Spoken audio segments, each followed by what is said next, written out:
Good morning students, myself Satwinder Khatkar और आज हम पढ़ेंगे बेसिक्स ऑफ केमिस्ट्री। सबसे पहले जानेंगे कि केमिस्ट्री है क्या और हम केमिस्ट्री क्यों पढ़ते हैं। तो आइए सबसे पहले जानते हैं कि व्हाट इज केमिस्ट्री। केमिस्ट्री है क्या? Chemistry it is a branch of science which deals with investigation of matters and types of chemical reaction। तो बच्चों बताओ केमिस्ट्री है क्या? केमिस्ट्री है it is a branch of science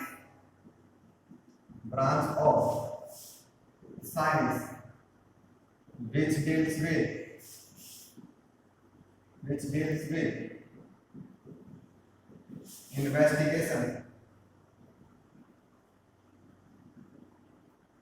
investigation of matter and types of chemical reactions। अब हम देखते हैं कि हमारा आखिर मैटर होता क्या है। What is matter? Anything else which occupies space and have mass are known as matter. बताओ बच्चों, मैटर क्या है? Anything else which have mass and occupied space is known as matter। तो ये देखा हमने बच्चों की केमिस्ट्री होती क्या है। अब हम जानेंगे कि केमिस्ट्री हम पढ़ते क्यों हैं। तो सबसे पहला यूज है केमिस्ट्री का हमारी डेली लाइफ से रिलेटेड है, और दूसरा है हम अपने आप को, हमारी बॉडी स्ट्रक्चर को जानने के लिए हमारी बॉडी के पार्ट्स क्या क्या हैं और वो कैसे डेवलप हुए हैं। तो सबसे पहले जानेंगे हमारे अपने आप के बारे में कि हमारी बॉडी डेवलप कैसे हुई है। तो देखो,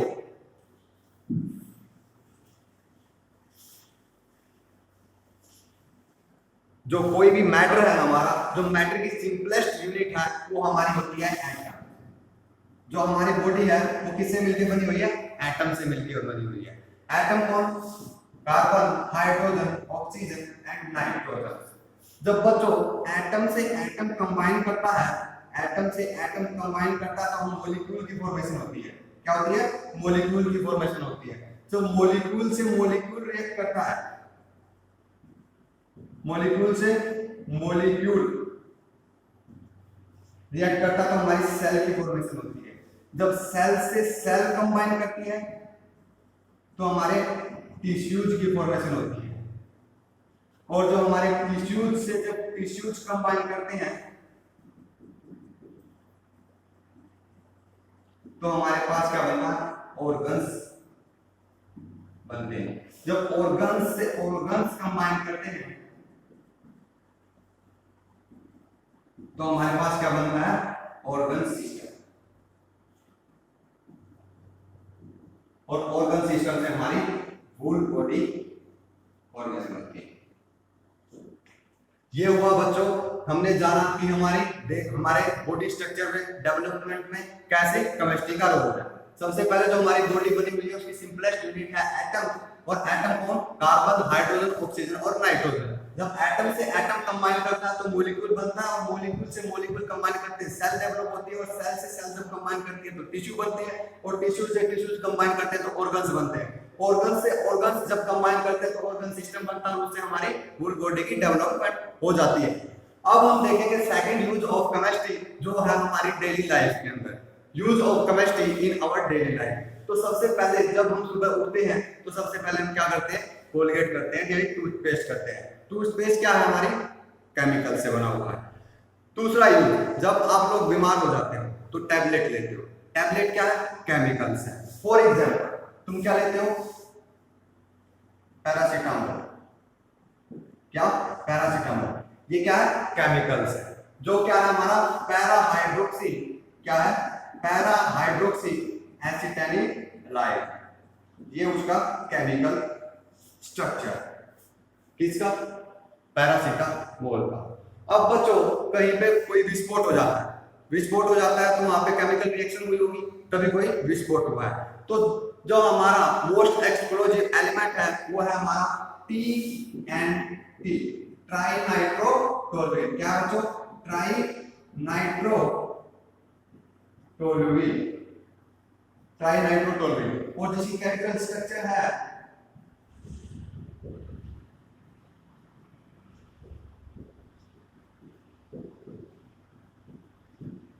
ये वाला, ये केमिकल स्ट्रक्चर ऑफ ट्राइनाइट्रोटोल्यूल। जो क्या है? Explosive compound. क्या है? Explosive compound. बच्चों यहाँ पर जब हमने देखा कि भोपाल में गैस त्रासदी हुई थी जिसके अंदर एक पॉइजनस कंपाउंड का रिसाव हुआ था, जो था हमारा मिथाइल आइसोसाइनेट। क्या था? मिथाइल आइसोसाइनेट, जो कि क्या था? Poisonous in nature. बच्चों आप देखेंगे, तुमने देखा होगा जब भी कोई वर्डिंग डाल के आता है तो उसकी उंगली के ऊपर एक मार्क्स बना होता है, ब्लैक कलर का मार्क्स। वो होता क्या है बच्चों? वो एक केमिकल है। और केमिकल भी कौन सा? Silver nitrate. कौन सा? Silver nitrate.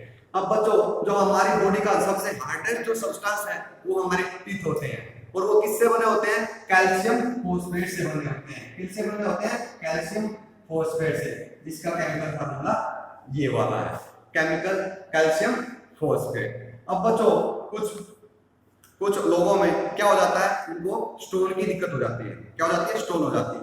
अगर वो बच्चों ये स्टोन होती क्या है? स्टोन क्या होता है? एक केमिकल कंपाउंड होता है। और केमिकल कंपाउंड भी कौन सा? Calcium oxalate. क्या होता है? Calcium oxalate. क्या होता है? कैल्शियम ऑक्सीलेट, जो कि है इसका केमिकल फार्मूला है। अब बच्चों हम कोई भी कपड़ा खरीदते हैं तो वो डिफरेंट कलर्स का होता है। और डिफरेंट जो कलर है वो कपड़े के किसके कारण है? वो कारण है डाइज के कारण। बच्चों डाइज क्या होती है? डाइज होती है केमिकल होते हैं जिनके कारण कपड़ा का डिफरेंट कलर होता है। बच्चों अब हम देखते हैं फिजिकल चेंजेस, केमिस्ट्री के फिजिकल चेंजेस। फिजिकल चेंज तुमने देखा होगा कि घड़े में रखा हुआ पानी ठंडा हो जाता है। उसका रीजन क्या होता है? इवेपोरेशन, यानी वाष्पीकरण। अब हम देखते हैं जो पेट्रोल होता है, जब हम पेट्रोल को हाथ पर रखते हैं तो हमें ठंडक महसूस होती है। वो ठंडक महसूस क्यों होती है बच्चों? क्योंकि यहाँ पे कौन सा फिनोमेना लगता है? यहाँ पे लगता है इवेपोरेशन, यानी वाष्पीकरण। जो हमारे हाथ के क्या थे? जो मॉलिक्यूल थे वो क्या किया? उन्होंने एनर्जी लेके इवेपोरेट हो गए। जो कंपाउंड था पेट्रोल, जो केमिकल कंपाउंड हमने पेट्रोल हाथ पे डाला था, उसने क्या किया? जो पेट्रोल के मॉलिक्यूल थे वो हमारी हथेली से, हमारे हाथ से एनर्जी लेके इवेपोरेट हो गए। उनकी काइनेटिक एनर्जी बढ़ी और वो एस्केप आउट हो गए, जिसके कारण हमें ठंडक महसूस हुई। जो हीट है हमारी वो high temperature to low temperature flow होती है। जो हीट है हमारी वो high temperature to low temperature flow होती है। तुमने देखा होगा बहुत सारी न्यूज भी आती है कि कुछ लोग कमरे के अंदर एक अंगीठी रखकर सो गए, आंख की जो जलती है अंगीठी, उसको रखकर सो गए और सुबह वो उठे, यानी उठ नहीं पाए, वो मर गए। इसका रीजन क्या होता है? इसके पीछे भी एक केमिकल रिएक्शन होती है कि उन लोगों की मौत क्यों हुई। इसका सबसे बड़ा रीजन है बच्चों कि जो क्या होता है? Carbon monoxide. जो कार्बन मोनोऑक्साइड है वो क्या करती है? जो हमारे शरीर में हीमोग्लोबिन होती है, जो बाइंड करती है ऑक्सीजन को, और जिसके कारण हम जीवित रहते हैं। जो ऑक्सीजन की बाइंडिंग कैपेसिटी होती है हीमोग्लोबिन के साथ वो बहुत कम होती है। किससे? जो बाइंडिंग कैपेसिटी होती है हीमोग्लोबिन की कार्बन मोनोऑक्साइड के साथ। Carbon monoxide 300 times